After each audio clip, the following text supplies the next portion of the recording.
Salutations, ladies and gentlemen. Welcome back to another casted game of Lines of Battle. I meant to get out an AoE 3 vid before this, but my replays keep getting corrupted. Oh man, it's frustrating. Thank you, World's Edge. But you know what? That's okay. I got plenty of lob casts to do, so I'm going to be doing 2 lob videos this week along with an AoE 3 upload, as in apology for my lack of content last week. But I'm really excited about this one. We got Luke in the south of the map playing in the color blue. Hey, Editor V here, and I just realized it might be pronounced Luck, not Luke. Anyway, so sorry. Enjoy the video. Versus his opponent Andience in the north map in the color red. Nothing super special to say about this map. Pretty open, a little bit of high ground, some kind of small pockets of forested areas besides this big one here next to the fields. But we're really just going to be focusing on Luke and his strategy, because this guy, this legend, sent me not only just the replay, not only some kind words, but he sent me a full-on multi-page freaking strategy guide going over his compositions, his phases, his deployment. I mean, it was some of the most professional looking stuff I've ever seen. It would make Hawk blush, okay? So, Luke, thank you so much for that, man. You are a champion. Now, I'm not going to show that PDF that he sent me because they are not my secrets to share. Now, maybe he'll reveal it in the official Discord, link in the description below, but I'm going to give you the rough overview without giving all the way, without giving away all of the nitty-gritty secrets. So it's a separate core strategy. He calls it the lopsided tactic, and he says he's been having a lot of success with it, which is going against the convention of having one united front, rather having 2 separated core. And in this case, you have kind of equally powerful cores, and then once you survey your opponent's main line, because most of your opponents 9 times out of 10 are just going to have one big line. I mean, it's called Lines of Battle after all, and you identify whichever one is the weakest, whichever one is the strongest. You advance on the weakest flank while slowly withdrawing your other core from the strong flank. Therefore, you get an envelopment, kind of sort of this kind of angle, and you just shut the trap. It's a pretty, time-tested strategy, but I love the fact that Luke is approaching it in such a unique way within the game, so we'll see if he has any success. I have not seen this replay, I just know that that strategy is going to be employed. So, his layout, he is going to have 1, 2, 3, 4, 8 line infantry, 4 in each core. He's going to be having 1, 2 6-pounders, again, mirroring 1 on each core, a dragoon, a cur,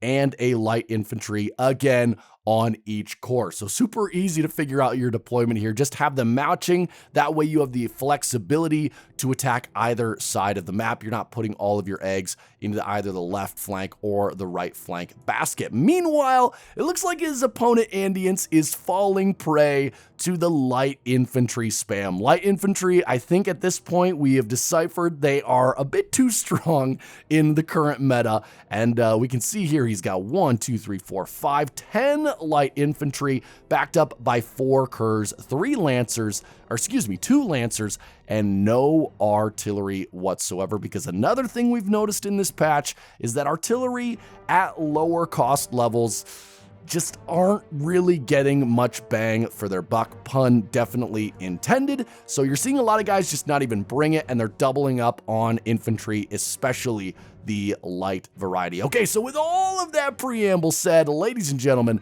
let's dive in. All right, so Luke, okay, I see what he's saying here. Okay, so, yeah, this is definitely what he described in his, I guess I'll call it a strategy guide. So yeah, very, very similar deployments. Now, he did make it very clear that you do want some open ground because you want to lure your opponent into coming forward and identifying a false gap, which I think we definitely see Andience doing. I think the other reason Andience is, running forward so quickly is because he wants this neutral objective. He wants this really nice kind of clump of woods for his skirmishers. And of course, he doesn't have artillery, so he can't really afford to hang back. Meanwhile, we do see that Luke, I think he's identified that this is going to be the weaker flank, and so I wouldn't be surprised if he presses here while just doing kind of a delaying tactic here. It definitely looks like this side of his army is getting ready to kind of stay put on the high ground, along with this kind of, reinforcing skirmisher fire from the left. So he's already putting the strategy into motion, and we'll see if it works. We'll see if I'm right on which flank advances. Okay, so yeah, there it is, okay, I see it, it's coming to life, it's coming off of the page. Okay, so an advance on the left here, a slow withdrawal on the right here. I will say he's maybe giving away this gambit a bit too early, because his right flank is withdrawing at the exact same time. I think somebody who's well trained in this game would know that this is a lure. And so I wonder if, certain players at the higher levels would fall for it.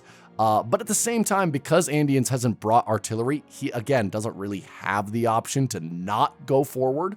Yes, he's got a lot of cover here, but it is going to leave this flank exposed if he just decides to stay put. So he's going to be advancing on his right, and I think that's exactly what Luke wants him to do. All right, going in with the artillery, getting some nice inflow fire. Ooh, very nice catch there by Luke. Looks like a Lancer did pick up a skirmisher on his far left flank, but that is a brilliant trade. I am a little bit worried for the infantry versus light infantry. Lights will win that most of the time, and it does look like Andians is making a general advance, but it's definitely not a very strong advance. I think light infantry are really strong, but charging across the open with no heavy cav support and no artillery, I think that might be leaning a bit too heavily on light infantry. They're good, but I don't know if they're that good. All right. Pushing off, Lancer gonna try to get on this artillery, but kind of slow micro here by Andians. I think he could have turned a tighter corner there. He's gonna lose this Hussar. His cavalry control has not been great. We've seen 1-2 Hussars get thrown away pretty easily. We're seeing the 6-pounder is doing some work here. Some nice enfilade from this cannon as well, though it does look like it's starting to retreat. And again, we're seeing the very slow withdrawal of Luke, and we can already see the trap starting to curl around, and there's the beginnings of an envelopment here. Now, this Kerr is going to have to do a lot more work. He's going to have to clear out these wooded areas, but the trap is certainly looking good so far. All right, slow withdrawal. Oh yeah, Andians. You have to, you can't give Luke all the credit. Andians is certainly playing into this quite a bit. I mean, just look at how far this flank has gone. And I mean, this one is in tatters. You would think at some point, maybe Andians just knows the battle is lost, but you would think at some point, maybe he would just try to retreat and try to do some sort of camping fishhook in this tree line.